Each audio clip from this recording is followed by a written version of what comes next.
Welcome to Corporate Finance Explained, where we break down the essential topics every corporate finance professional needs to know. This series is narrated by AI, created using CFI's expert training materials, and designed to help you stay ahead in the world of finance. Enjoy this week's deep dive. Welcome to the deep dive. Today, we're cracking open the books on something huge. Multi-billion-dollar corporate acquisitions. Yeah, we're talking serious money. Think $50 billion, $70 billion deals. Exactly. These are the moves that make headlines, define a CEO's entire career, and honestly, they can reshape whole industries. And it's easy to get caught up in the why, the strategy, the synergy, the market grab. Right. But the real question, the financial puzzle, is how. How does a company actually pay for something that costs more than the GDP of a small country? It's definitely not just wiring the money. No, absolutely not. It's this really complex balancing act. You're juggling timing, risk, leverage. It's sophisticated stuff. Okay, so that's our mission for this deep dive, right? To give you, our listeners, a kind of shortcut to understanding the mechanics behind those massive headlines. Exactly. We'll look at the tools, the strategies. We've got examples like Microsoft, Disney, Amazon. So you can really see the financial building blocks, how these deals actually get done. And the funny thing is, it starts with, deceptively simple building blocks. Okay. Pretty much every big deal you see combines three main ways to pay: cash, stock, and debt. It's almost always a mix of these. All right, let's break that down. Cash deals first. Sound simple enough, use the money you have, or maybe money you just borrowed. That's the gist of it. Think about Broadcom buying VMware that was $61 billion. Part of that came from their cash pile, part from new debt. And the upside for the seller. Huge certainty. Cash is cash, right? And for the buyer, importantly, you don't dilute your existing shareholders. No new owners are created. But the downside must be significant too. Oh, yeah. You burn through your cash reserves fast. And your leverage ratios, they can shoot up, which might tie your hands financially down the road. Okay, so if using all cash is risky because it drains your reserves, why go the other way and use stock? That feels like giving up control. Well, because issuing stock, giving the target shareholders shares in your company, means no immediate cash goes out the door. Ah, so you preserve your cash pile. Exactly. It's popular when company valuations are really high, or if you just want to keep that cash cushion for, a rainy day or other investments. But let's say I'm a Disney shareholder. They announce a huge stock deal. What am I worried about? Dilution. Simple as that. Your slice of the pie gets smaller, future profits, voting power, it's all spread thinner. And there's market risk too, isn't there? Definitely. If the market hates the deal, or if the buyer's stock price tanks after the announcement, suddenly the deal isn't worth what everyone thought. It adds volatility. Okay, which brings us to number 3. Debt. Borrowing the money by issuing bonds or hitting up the bank. Debt is, it's the classic amplifier in finance, isn't it? Right. Get it right, especially when interest rates are low, and you can seriously magnify your returns from the acquisition. But it cuts both ways. Leverage amplifies risk just as much. Before taking on billions in new debt, the finance teams are running serious stress tests. What are they looking at? Everything. Covenant ratios, promises they made to existing lenders. Interest coverage, can they actually afford the payments? And critically, their credit rating. A downgrade makes all future borrowing more expensive. So, cash for speed and certainty. Stock to save cash but dilute.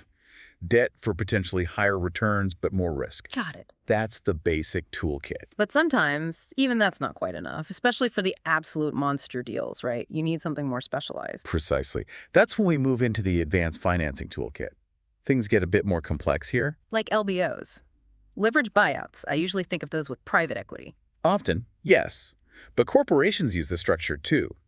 The key idea in an LBO is that the buyer finances most of the deal with debt that's secured by the target company's assets and future cash flows. Wait, hang on. Secured by the company being bought. How does that work? Isn't that shifting the risk? It is a specific structure, yeah. Lenders have to be really confident that the target, post-acquisition, can generate enough cash to service that new debt. Dell going private back in 2013 for $24 billion. Classic example. So Dell's own assets helped secure the debt used to buy Dell. Largely, yes. Combined with equity from Michael Dell himself and Silver Lake Partners, it takes some, let's say, financial creativity. Okay. What about timing? Deals need to close fast, but raising billions in the bond market takes time. Ah, good point.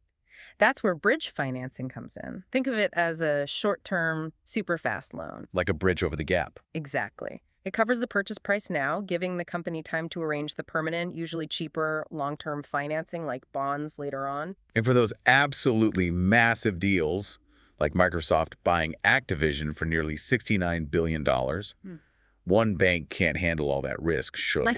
No way. It's too much exposure for any single institution. That's why you have syndicated loans. Syndicated, meaning shared. Yep. Multiple banks and lenders team up. They form a syndicate to share the lending load and spread the underwriting risk. Tens of billions spread across many players. And I guess having a top credit rating helps there. Immensely. Microsoft's AAA rating meant they could borrow huge sums on pretty attractive terms, even for that massive Activision deal. Okay, this is fascinating. Let's see how these tools get mixed in the real world. Yeah. This is where strategy really meets the money, right? Absolutely. Let's take case one. Microsoft and Activision Blizzard, huge deal. What was the mix? You said it was mostly cash and new debt, right? No stock. Correct. They deliberately avoided stock. Why?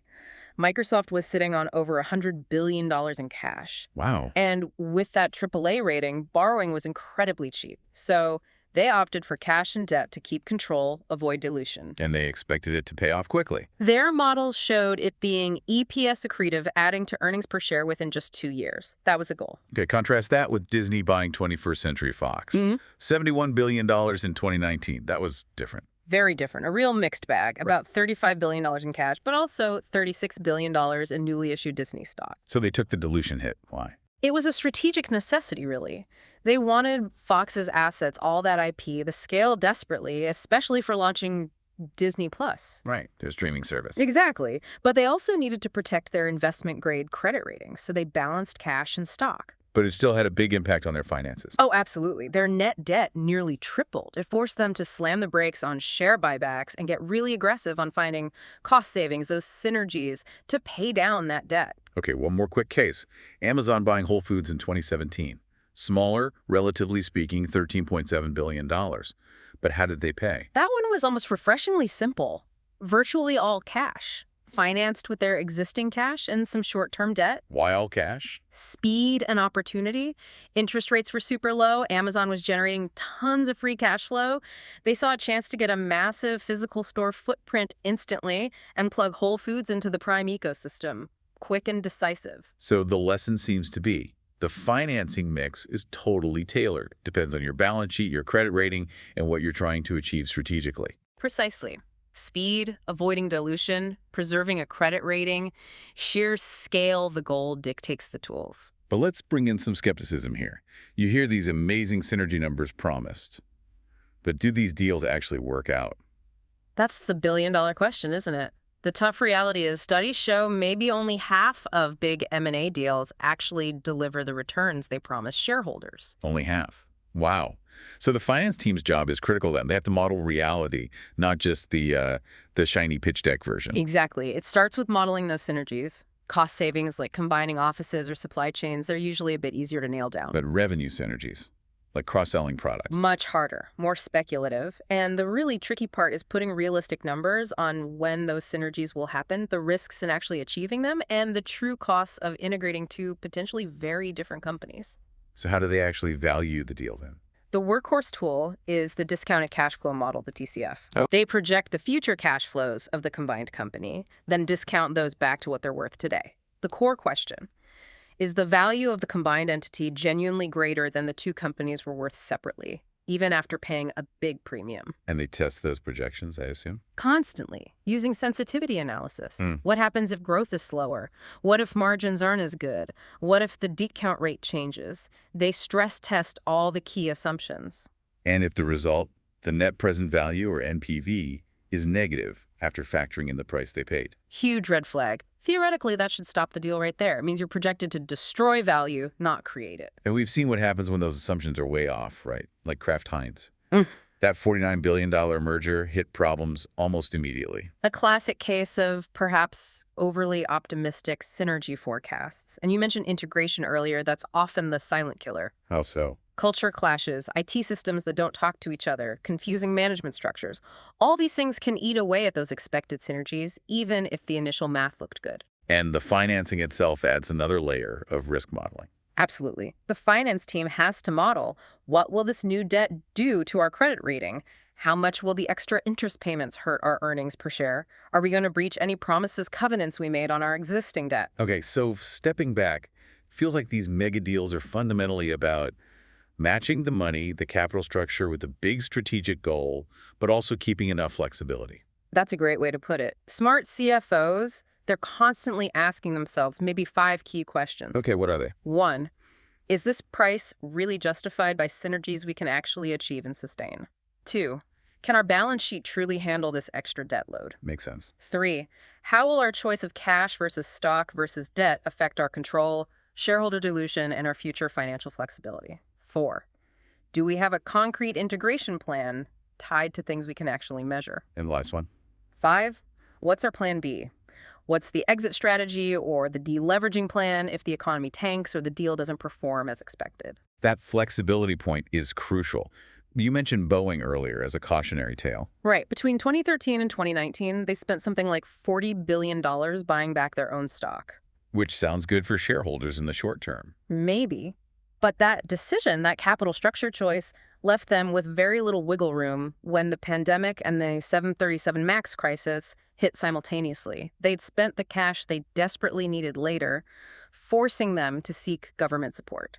Flexibility matters. So we've covered a lot of ground here. We've gone from the basic building blocks, cash, stock, debt, to the really specialized tools like LBOs and syndicated loans. We've seen how companies mix these ingredients to fund these transformative, sometimes terrifyingly large acquisitions. Yeah, these deals can absolutely make or break a company. And the financing choice isn't just about getting the deal done. It dictates how much resilience the company has, how much room it has to maneuver if or maybe when things don't go exactly according to plan, if those synergy targets get missed. Which really brings us to a final thought for you, the listener, to chew on.